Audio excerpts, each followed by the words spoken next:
morning. The most news in the morning, period. Weekdays 6 Eastern. High rate of obesity in this country plays a big role in the rising cost of health care. But now there's startling new information about race and weight. One ethnic group has by far the most alarming obesity numbers. We're paging Dr. Gupta to find out who and why. So, who and why? Well, it's African Americans, and it's staggeringly higher than the whites and Hispanics. And what's interesting, Carol, when I first started working at this network, we talked about the rates of people being overweight all the time. And now we talk about obesity almost in the way that we used to talk about overweight. It's gotten that much worse over the past several years, for sure.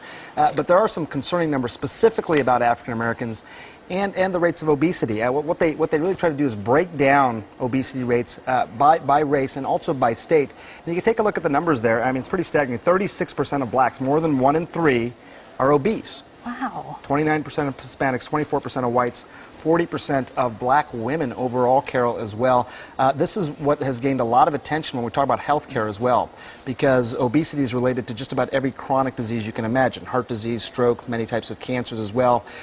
Uniformly across the country, the rates have been going up, but there are a couple of areas that are particularly hard hit. The South and the Midwest, you can take a look at the numbers overall. Certain states, more so Mississippi, Alabama, Maine, Ohio, and Oregon, 40% or more of the people there in those states are obese.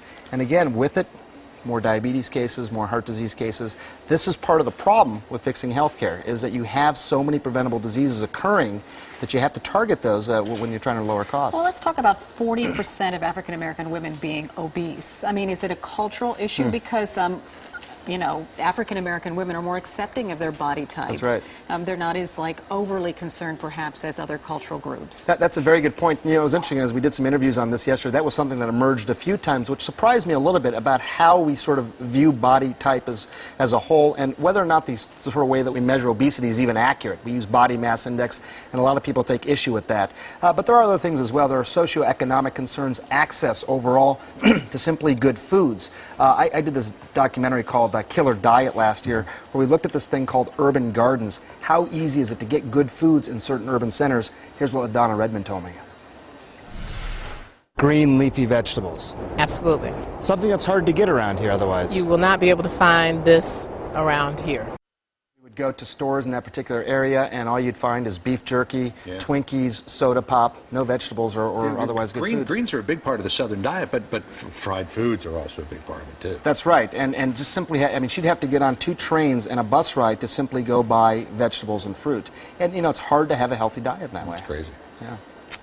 You have these urban deserts. I know. I wish there was one great answer out there to solve these problems, but there's not. I'm always amazed at how much more expensive it is to buy an apple, for example, than a heavily processed piece of food. I mean, something that's been through chemical factories and everything else is often cheaper. We need to change that around a bit as well. That would be great, wouldn't it? Yeah. Yeah. Lots to do. Yeah. Sanjay, thanks.